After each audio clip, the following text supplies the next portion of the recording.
By the end of the 16th century, the Knights of St. John were relatively secure in Malta.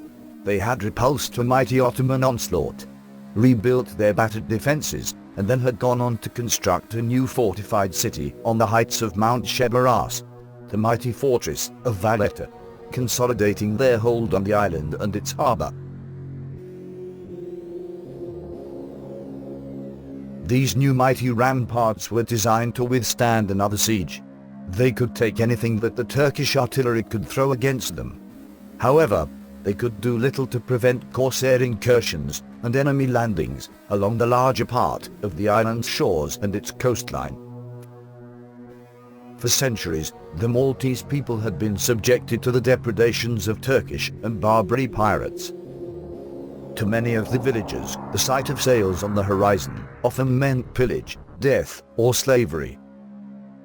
The coming of the Knights to Malta had not really brought about much improvement to the islanders' lot.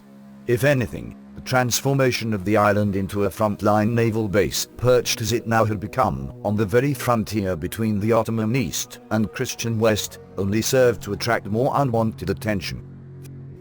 For the first 70 years of the Order's reign, the Knights of St. John had been unable, and perhaps, to a certain degree, even unwilling, to construct any but the most essential defensive works, and these efforts, up to the end of the 1500s, were confined to the Grand Harbour area. This strategy was dictated by the Hospitallers' need to establish a secure and heavily fortified naval base. Still, this did not mean that the Order was unaware of the dangers of such a course of action, which left the larger part of their tiny realm and its rural population vulnerable to the predatory activities of the Turkish attackers. Indeed, as early as 1533, the Knights had to suffer the indignity of seeing the small, unfortified island of Camino, situated between Malta and Gozo, being used by corsairs to shelter their galleys as they lay in ambush for unsuspecting vessels sailing to and from Sicily. On the contrary, during their occupation of Rhodes, the Knights had already learnt the importance of employing valuable lookout posts to keep a watchful eye on the movement of enemy shipping. Therefore, they could not have failed to appreciate the urgency for coastal defenses when all around them their Spanish and other Christian allies were busy stiffening the shores of their domains with hundreds of small coastal forts and watchtowers. As a matter of fact, the mid-16th century was to witness the largest implementation of coastal fortification schemes to take place around the shores of the Mediterranean. Sicily, southern Italy, Minorca, and the Spanish coastline were all heavily fortified. After 1538, the year of Preveza, coastal defences started to multiply around the shores of Naples and Sicily. In 1567, for instance, 313 towers were erected around the shores of the Kingdom of the Two Sicilies. Earlier, between 1535 and 1543, Ferrante Gonzaga had built some 137 towers along the southern and eastern shores of Sicily. A rebuilding of many of the Sicilian watchtowers was again undertaken between 1583 and 1594.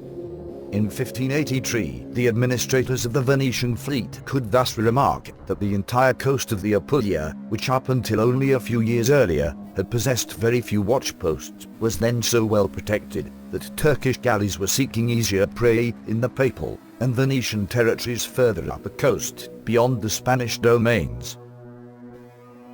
The Spanish Mediterranean coastline was also receiving its share of coastal defences.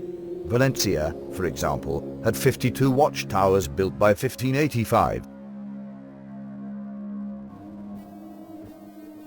How such a similar course of action failed to materialize in 16th century Malta is somewhat difficult to comprehend, especially given that the Order of St. John was often quick to pick up and implement the defensive trends and practices of mainland Europe. The Order's contemporary documents and records fail to reveal any real debate on the issue, except one which involved the need for a tower on Camino, an unresolved issue that went back to the Middle Ages. Coastal defenses simply failed to feature in the Hospitallers' military strategy for the 16th century. Undeniably, the one principal factor conditioning this state of affairs was the acute lack of financial resources which plagued the Order's government in the years before and after the siege of 1565. There was simply no money to be spared for fortification schemes that diverted resources from the most urgent priorities, and these, at least up until the beginning of the 17th century, all focused around the task of securing the Grand Harbour enclave with its naval facilities. The defeat of the Turkish fleet at the naval battle of Lepanto in 1571, furthermore, would also have robbed the exponents of coastal defences, if there were any, of most of their argument. But this setback did not deter the Turks for long.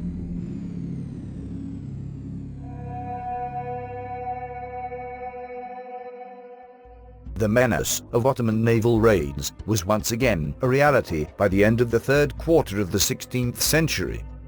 Large Turkish fleets were soon sailing too close to the island for comfort.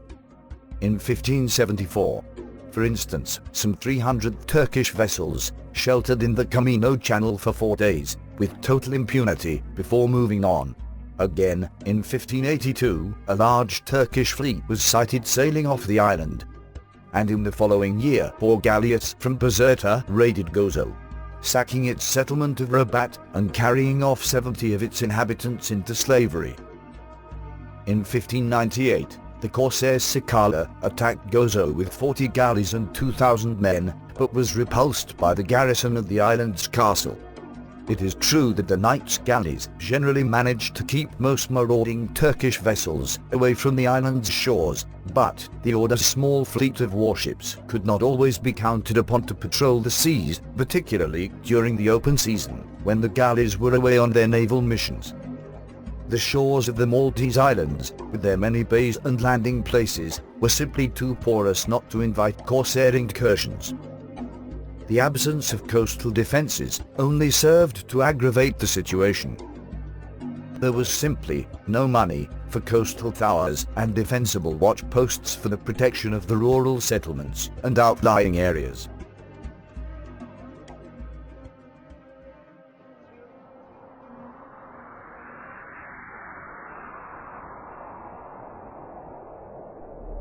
Clearly, something had to be done.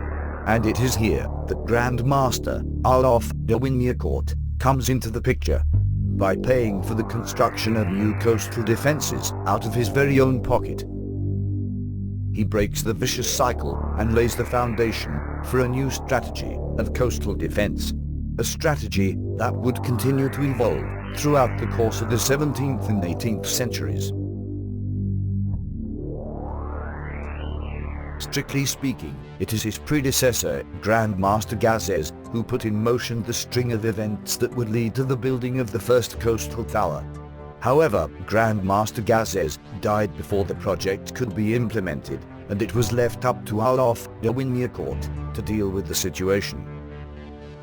The type of fortifications which Wignacourt and his military experts opted to construct were carefully chosen and carefully positioned to fulfill clear defensive roles, thereby combining the need for continual vigilance with the capacity to offer physical resistance to invasion.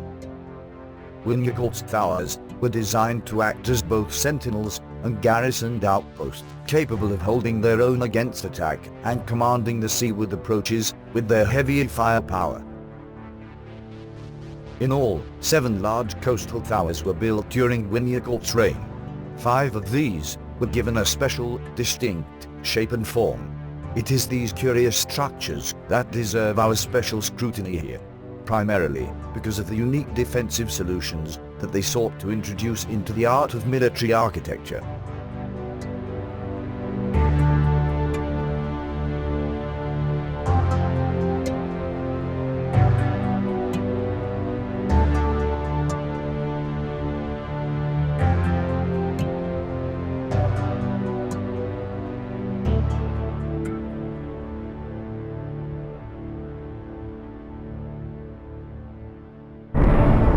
Although called towers, Wignacourt's coastal defences were actually more than just simple towers. Indeed, technically, they were small forts, hence the lesser-known designation at the time, of fortini, which is Italian for small forts. Indeed, the Wignacourt towers are interesting designs because they are the amalgamation of two important concerns facing military engineers at the time. The first was the need to address the redundancy, or better still, the obsolescence of the traditional tower forms and their inability to provide close-in defense. Secondly, there is the insistence of the military engineers of the time to impose upon the tower the solutions offered by the Bastioned trace. This was, after all, the age of the Bastioned fort, where the bastion was the solution to all defensive problems. The result of the amalgamation of these two concerns was the creation of a new typology of fortifications, a hybrid structure that combined the verticality of the traditional tower forms with the flanking devices of bastioned fortifications.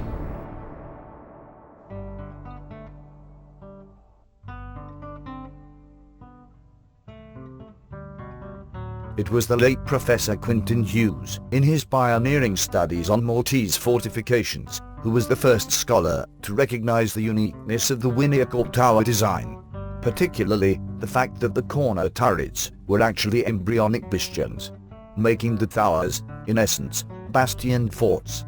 Hughes, however, did not delve into the issue of the authorship or the evolution of such a design, largely because at the time it was traditionally assumed that the towers were the product of the genius of the Maltese resident military engineer Vittorio Casar, son of Geronimo, the assistant to the renowned papal military engineer Francesco Leparelli. This attribution was put forward in the 17th century by the historian Giovanni Francesco Abella and was never challenged. Actually, Abella was only referring to the Camino Tower, which was the fifth of the Wignacourt towers. And yet, this was taken to imply Vittorio's authorship of the design of all the Wignacourt towers. Nowadays, Abella's claim is somewhat problematic, simply on the basis of the fact that Vittorio Casar is now known to have died in 1609, that is, before the building of the first of the Wignacourt towers. Actually, there is nothing to tie Vittorio to any of the towers. Indeed, the only tower which Vittorio was involved in, and is documented to have actually influenced its design, is the Gazis Tower in Gozo, which was begun in 1605, but conceived a few years earlier. This, however, had no corner turrets whatsoever.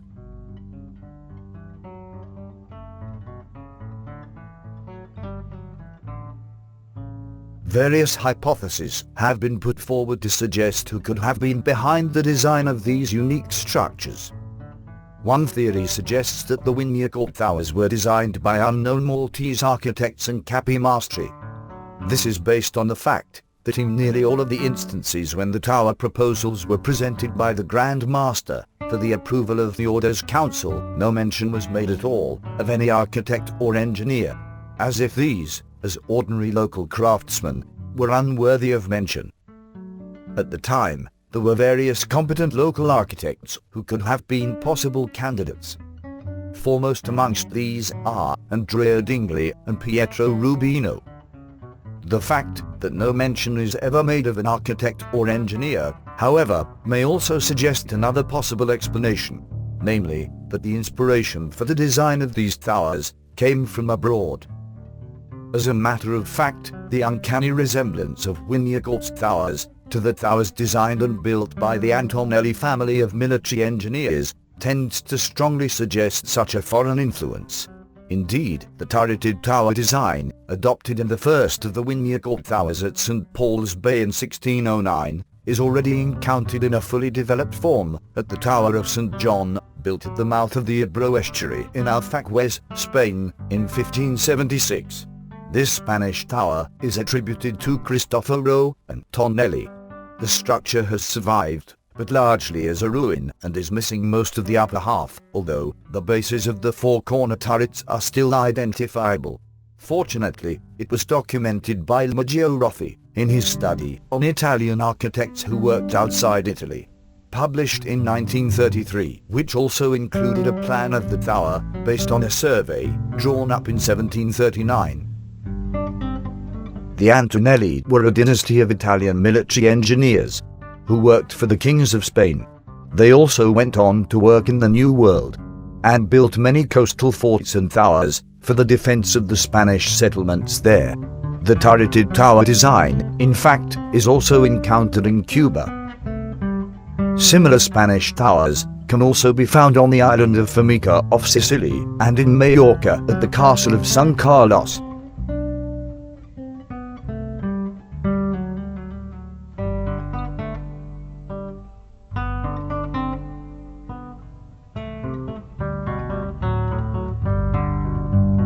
The Bastioned tower typology of coastal defences, therefore, was not exclusive nor unique to the Maltese islands. In many ways, its design can be seen as an attempt to reduce the square fort with its four-corner bastions to its smallest possible scale in order that it could fulfill the role of a tower. However, this did not prove to be a very successful solution from a defensive point of view, for in practice there was a limit to how much the dimensions of a bastioned fort could be reduced to fit within the parameters of a tower.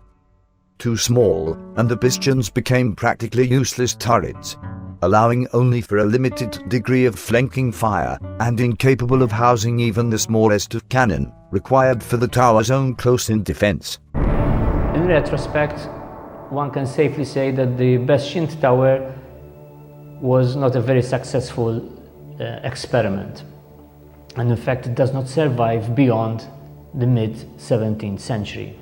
And this is largely because the Bastioned towers were too large and hence too expensive to serve simply as watchtowers, and at the same time, however, they were too small to serve as garrisoned forts. The Bastioned tower's greatest asset was their solidity, which allowed them to mount heavy coastal guns necessary to keep enemy vessels away from the shore, thus enabling them to serve as powerful coastal batteries.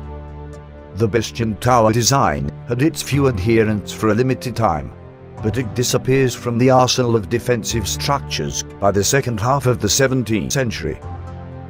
By the 1650s, it became clear that such towers were both unnecessarily very expensive to build and very limited in their effectiveness, either as garrisoned outposts or as coastal gun platforms. The various Grand Masters and their military experts who followed Wignacourt eventually opted for considerably smaller types of towers to fulfill the coastal defense role. As a matter of fact, there was only one instance after Wignacourt's reign where the Bastioned tower was employed once again in the Maltese islands. This was in 1647 at Malta Bay in the north of Malta. This tower, also known as Fort Saint Agatha, was designed by Captain Antonio Gassin, a little-known French military engineer then residing in Malta. Captain Gassin first appears in the Order's records in the late 1620s and seems to have had no previous connection with the architects of Wignacourt's towers built earlier. The design of this, the last of the Bastioned towers, follows very closely the formula adopted during Wignacourt's reign more than 30 years earlier. It introduces no novel defensive features. For all intents and purposes, it can be considered as part of the same typology of tower structures introduced by Wignacourt in 1610. By the end of the 17th century, however, it was the very role of the tower in coastal defense which was being re-evaluated, and this task was eventually given to a new typology of defensive structures consisting of small, low-lying, multi-gun coastal batteries and redoubts. These were both cheaper, quicker, and easier to build.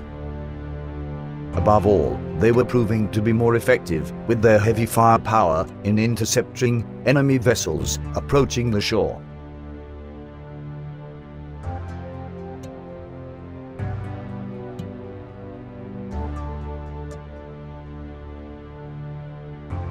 Still, there is no denying the fact that the Bastioned towers were impressive structures to behold. Up close, they communicated a sense of impregnable solidity.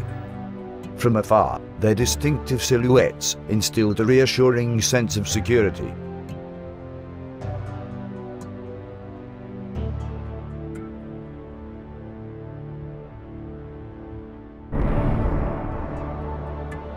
Today, Wignacourt's coastal towers are undeniably the best examples of this typology of short-lived experiments in military architecture still to be found around the world.